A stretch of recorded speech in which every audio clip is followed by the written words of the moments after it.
get your feedback about my participation in the show, so please leave comments. So stay tuned, the Real Talk Sports Show is coming up.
Bam! Welcome to the Real Talk Sports Show. I'm your host, the Minister, Jonathan Simmons.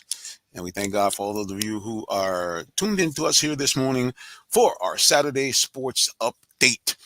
As you know how we do it, each and every Saturday, give you a quick half an hour update on what's happening in the world of sports. And we usually get in and get out. To get out of here. Yeah, we're thankful for those of you who are watching us and listening to us. First of all, big shout out to those of you listening to us on the legendary WIGO Pacesetter 1570 on your dial.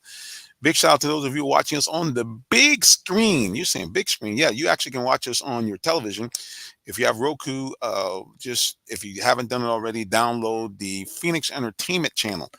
And if you do so, you will be able to watch us on the big boy screens right on your Roku TV. And of course, you can do it the old-fashioned way, or I shouldn't say the old-fashioned way, the way most of you guys tune into us, which is through social media. We are on all social media platforms. I shouldn't say all, we're on the big ones. We are on YouTube, Facebook. We also are on Twitch. Now, you say, bro, what about IG? We're working on that. What about, what's the other one? What about TikTok? We're working on that too. Anyway, bottom line is that we are on those portals. So please, if you could, you know what to do, especially on YouTube. First of all, follow us anywhere on social media at Real Talk Sports, the number 7. But if you're on YouTube, man, please subscribe. You guys have really helped us out. We have now officially moved over the 1100 marker. Our next marker for subscribers is 1200. We are inching our way towards monetization. That means that hopefully in the not too distant future, we can get a few little shekels for doing the Real Talk Sports podcast. And of course, you know, we also do a Real Talk Sports live stream broadcast of high school football as well. So we are excited about the possibilities of us getting a few little shekels that we can help. And what that's going to do basically is just we're going to turn that around and invest some of that right back into the show, which means for you, better show, better highlights, all that kind of good stuff. And so, yeah, we look forward to having you on. Okay, well, let's get right to it. First of all, we're going to talk a little bit about our Atlanta Hawks. Well, the Hawks, unfortunately, are struggling again. Once again, this team is finding its way to play a lot of mediocre basketball. Now, I say mediocre basketball. I just want to destroy them completely, but because they have injuries. We get it. But this team seems to every year have some excuse for why they can't be a team that plays up to the talent that it has. People listening to me might think, well, bro, maybe it's because they don't have the talent. Maybe they just don't have the talent that you think they have. I don't know. It looks like this team, you have an all-star in Trae Young. And although his style of play sometimes is problematic, the bottom line is the guy's an all-star. And you can tell me what you want about trading him, moving him on. Unless you're going to get me another all-star in here, you're kind of wasting your time. So at the end of the day, you're going to have to kind of, go with what you know in terms of Trae Young. So now the question is, will Trae make the adjustment to play differently? Because I think that he should really play more like a Steph Curry, moving the ball around, him being in motion. The guy is a small guy. He's a quick guy. And I think like other players, Like you said, we see with Steph Curry, and we've seen with other players before, Larry Bird, other guys that have played this game and have been efficient scorers. They learned how to move without the ball. And Trey, for some reason, once he gets the ball, it's like he won't relinquish the ball. And I understand the guy is a prolific point guard.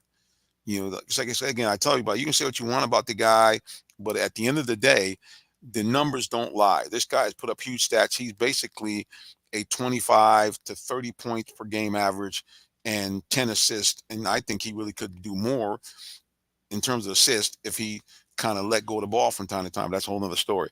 Yes, I guess again, he is an all-star player, so it's going to be hard to replace him if in fact that's something you want to do.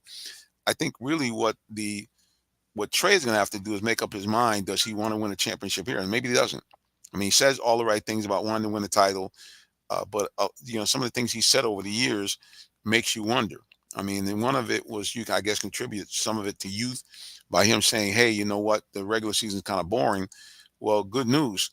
That's how you get to the seeding where you can really make some hay in postseason. If this Hawk team continues to put themselves in a position where they're only, getting into the play-in, well, that means that your first game or first series is going to be against the number one seed. And it's going to be very, very hard to be able to do that and beat the number one seed. The 8 seed beats the 1 seed maybe once every 5 years, if that. So, again, something's going to have to change with this team. Like I said, right now, I know they have injuries. Right now, I know we're only 5 or 6 games into the season. But like I said, so far, it's been really like, same old story from last year and the last couple of years. The team excites you.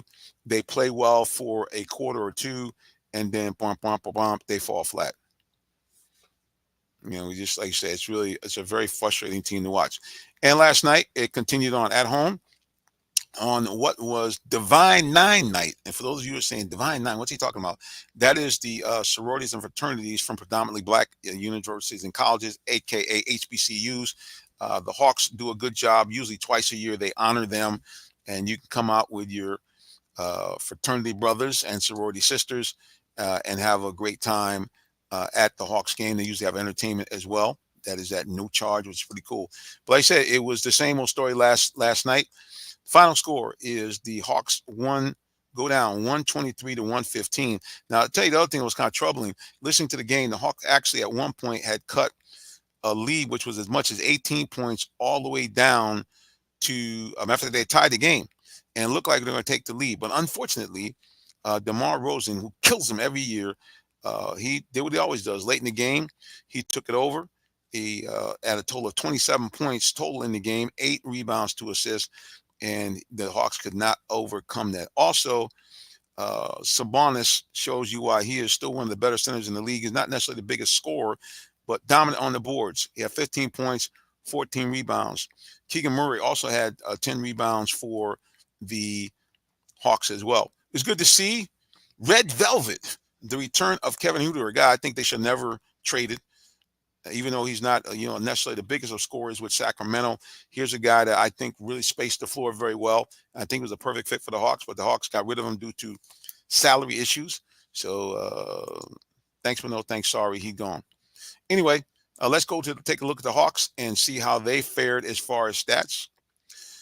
And I almost hate to read them because what is our head coach here at Atlanta Falcons say? Stats are for losers. Well, in this case, it was.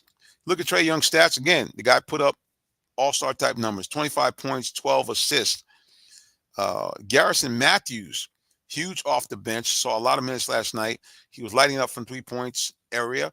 He had 23 points, and to kind of help keep things moving, you had 3 other Hawks in double figures, led by Jalen Johnson, who had a really great all-around game last night. Not as much scoring as we would like, but 14 points, 9 assists, 8 rebounds, as the Hawks really are transitioning him to be more of a facilitator, especially in the times when Trae is out of the game. Also in double figures, Clint Capella, the double-double machine, 15 points, 10 rebounds for Clint.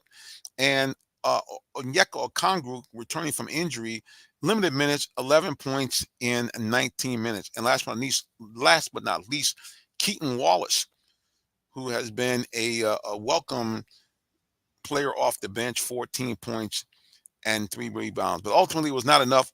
Hawks go down 123 to 115 to Sacramento. They now fall to 2-4 overall this season, and they have a swack of home games coming up, including a very tough one Monday night against the defending world champion Boston Celtics. Ironically, as up and down as the Hawks play, and to some degree as bad as they play, they seem to always give the Celtics more than they can ask for. Matter of fact, last year they pulled off an unbelievable back-to-back two-game sweep, including coming back from 30 down. And that's why I say this team just, and some of it's behind their leader. They play down to the competition. And they don't get fully engaged in games that they have the ability to win. And until they get that fixed, this team is going to constantly have us on this roller coaster ride of 3-4 good games in a row, followed by 3-4 bad games in a row. And the end of the season, we are at right around 500, and we're looking at a poor seeding and postseason play. Like I said, hopefully they can find a way to get out from under that. But right now, that is a story for the Atlanta Hawks. And enough of those guys right now. All right. The other thing we have to look at here today is we have the world's largest cocktail party. And you say, hey, preacher, what are you talking about? Well, of course, you sports fans know it's Georgia, Florida. It doesn't have quite the bite it's had in previous years. Florida is in a down season, very much the way, back in the mid 90s or so. It was kind of not too fun to see. On the other side, Georgia was going through their hard times. Florida was winning championships and playing good football. And right now it's just the opposite. Now, here's the thing. It's a rivalry game. Anything can happen. But I'm thinking final score, Georgia's going to win. Probably my thinking is something like 38-20 or something like that. I'm looking for them to cover the spread, which I think is 14. So look for the Bulldogs to do that. And around the country, let's take a quick look before we go to a break in a minute or two. Let's take a look at college football's top 25. So let's look it up. College football's top 25. The interesting thing is the Oregon Ducks. Quack, quack. The Ducks are in the number one slot, and which is pretty cool to see the Oregon Ducks do their thing. It's funny. As I've covered high school football, I actually saw them on a recruiting mission right down here in Clayton County about 8 or 9 years ago. And one of the reasons why Oregon is playing much better is the fact that their recruiting is up. So they're able to recruit now literally all over the country. And they're targeting more and more athletes from the high profile areas like, of course, the Southeast. Georgia and Florida, it is just, must see TV with these guys. And some of your best players in the country reside here. So, yeah, I saw Florida here. I saw Oregon here. And I think that you will continue to see them do this, as they move along. Okay, let's take a look at the top 25. Like I said, before we go to the break, I am trying to get up here on our happy page here. Let's take a look at college football's top 25 as per AP News. Here we go. The college football top 25, the AP poll. We've known it for years and years. As I mentioned, number one, 8-0 undefeated Oregon Ducks. They moved there after knocking off the Ohio State Buckeyes a week or two ago. And today they'll be facing the Michiganders. They're going to the Big House and trying to continue to go undefeated and knock off Michigan. Michigan, defending national champions.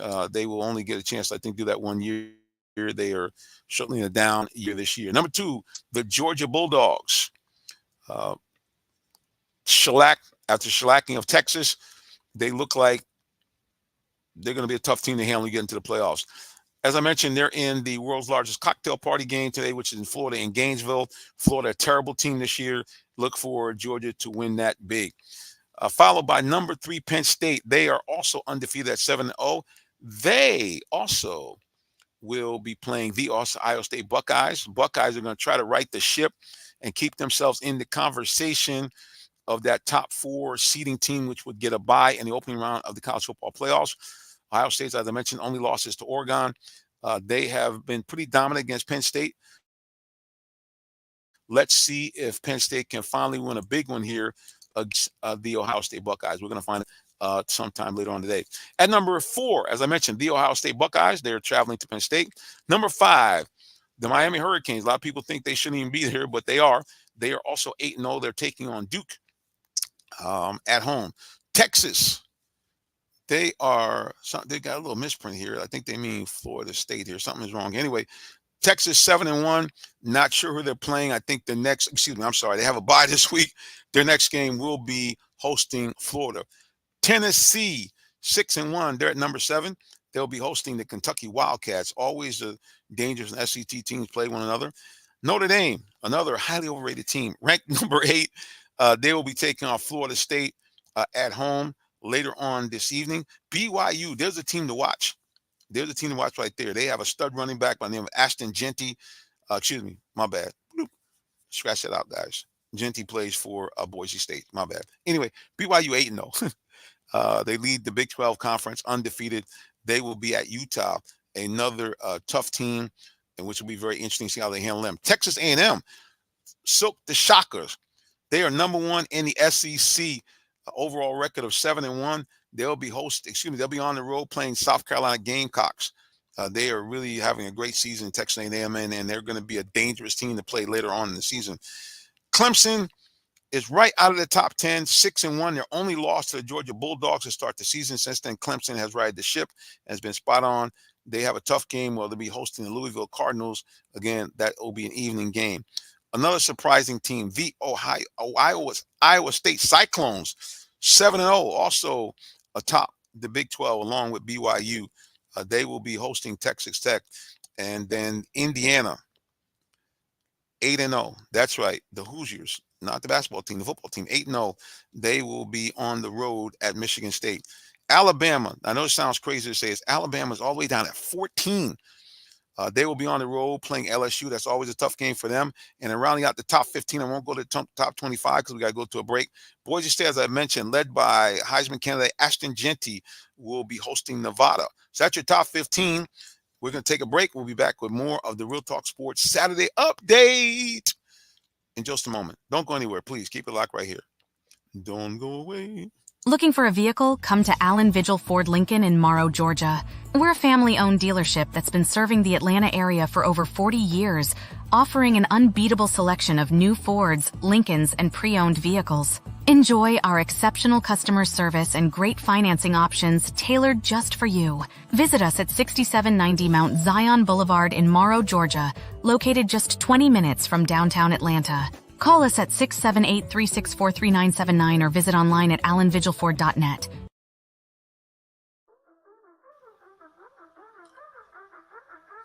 ATL reppin' got the Falcons fine.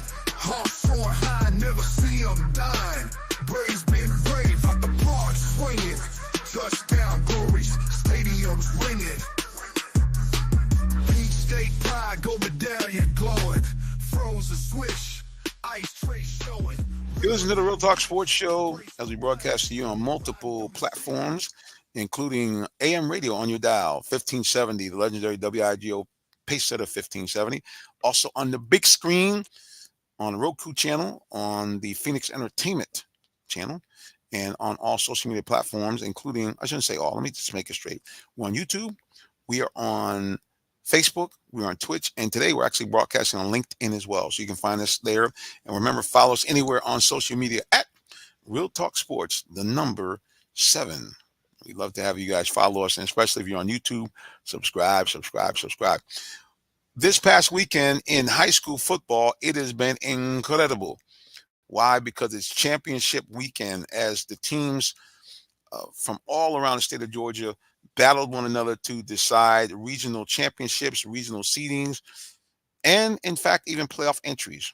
And fortunately for us, 4 of the teams that we spotlight all have made it to postseason play. Right here, first of all, in Clayton County, the Jonesboro Cardinals had a huge win on Thursday, knocking off the previously undefeated Stars Mills Panthers. They did it in a thriller, 28-24, with Jonesboro getting the winning score, or I should say the go-ahead score, which turned out to be the final margin with less than a minute to go in the ball game. Now, this was a great game. You had stars on both sides of the field.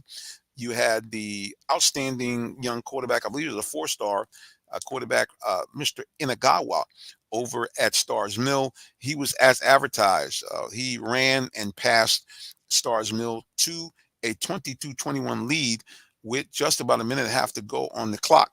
But thankfully, For the Jonesboro side, they themselves also boast some outstanding players, including three-star John Tavius Wyman, who had a great all-around game, and also Toledo commit Jeremiah, aka the Big Ticket, who has now found himself being used as a runner in Jonesboro's big, what I like to call the Jumbotron offense. So it's pretty cool to see this. Also, we want to give a big shout out to a team who won not only their game last night, but because of that game, are now back-to-back regional champions. I'm talking about the Jaguars of Stevenson. They pulled out a tough victory on the road against the Douglas Astros from Atlanta. Really making a big showing. They used to be an outstanding team from the city. They're back in the mix.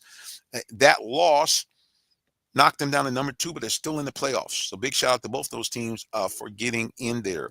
Number 3, we have another team from DeKalb County that we like to cover and talk about. Southwest DeKalb, a legendary team as far as name here in Atlanta.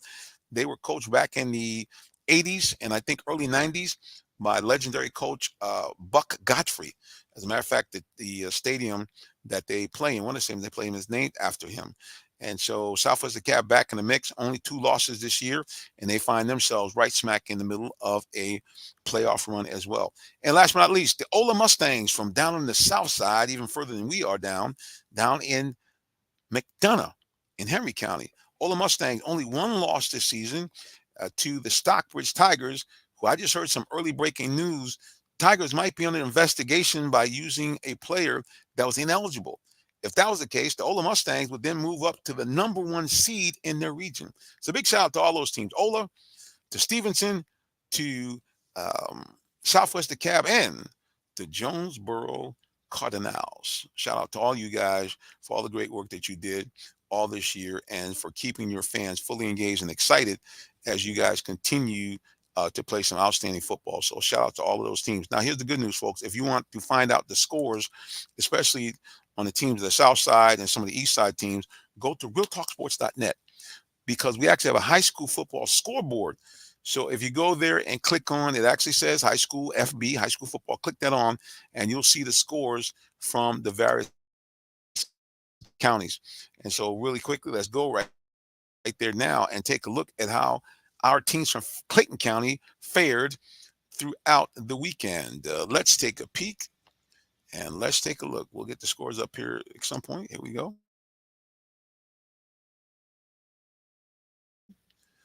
We'll get it fixed in just a second. Don't worry. We will get it tightened up, boys and girls. Again, we appreciate all those of you who are tuning in to listen or watch the broadcast here today. Let's go here to our high school football score. Bam! It's up and running now. All right, let's first go to Clayton County. In Clayton County, we had a couple of games. Let's first of all go to the Thursday games. A couple of games on Thursday. Now, this first score, I got to check it because it looks like it might be a misprint. I don't think it is, though. In Clayton County, we have a brand new charter school called Utopian. They're the Utopian Eagles. Well, it was not a utopia for them on Thursday night. They went on the road to DeKalb County to play the McNair Mustangs, and McNair dropped 80.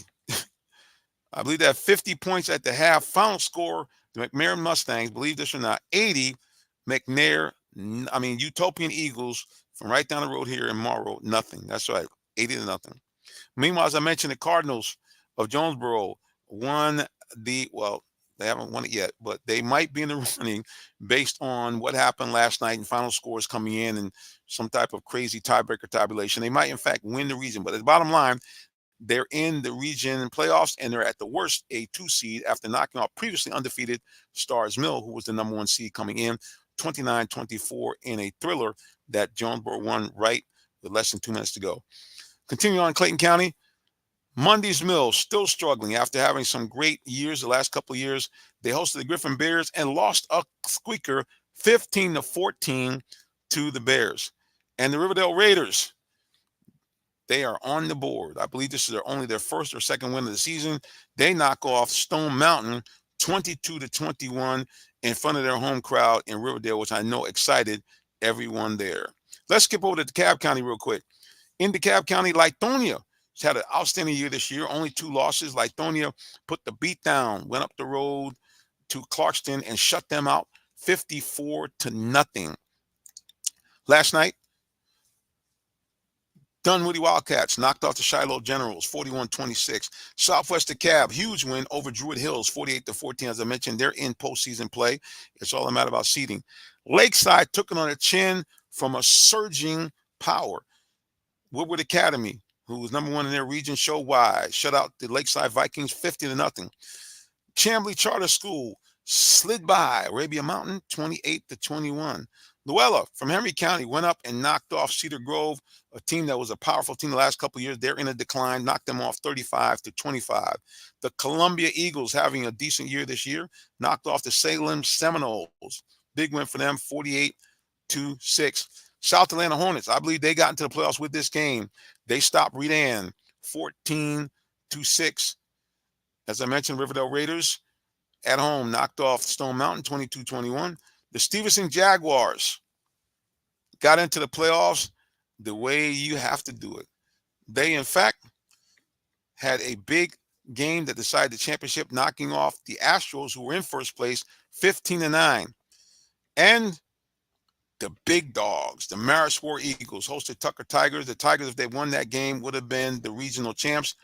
No shot. Marist completed their undefeated season, winning 60-22 over Tucker. Again, that was not close. At one point, Tucker was down 53-14 in the first half. So shout out to all those teams I just mentioned, and we look forward to giving you guys in a couple of weeks our very first coverage of playoff high school football. Now, staying with football and staying in our backyard, the Atlanta Falcons this week will be taking on the Dallas Cowboys. Now, the Falcons are coming off another win against a divisional opponent. They have now officially swept the Tampa Bay Buccaneers, winning both their games against the Buccaneers, both home and away. Falcons right now find themselves really in an outstanding position, 4-0 in the division, and they are 4-1 in the conference.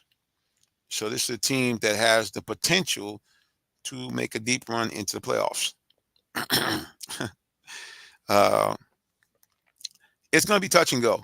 I mean, this team has shown flashes of brilliance, as they did in the big come-from-behind win, winning overtime against the Buccaneers, where Kirk Cousins threw for 509 yards. Certainly, they played pretty well against the Panthers, a team that's not a good team, knocking them off 38-20. However, they've looked poor in some games. Firstly, obviously, the early games of the season, the game against Pittsburgh, they didn't play very well. And the game recently at home against the Seahawks beat them 34-14. And for the most part, the team looked very listless and flat. So now fast forward to playing a Cowboys team who is really kind of looking at the same way. This Cowboys team is one of the worst Cowboys teams we've seen in a while.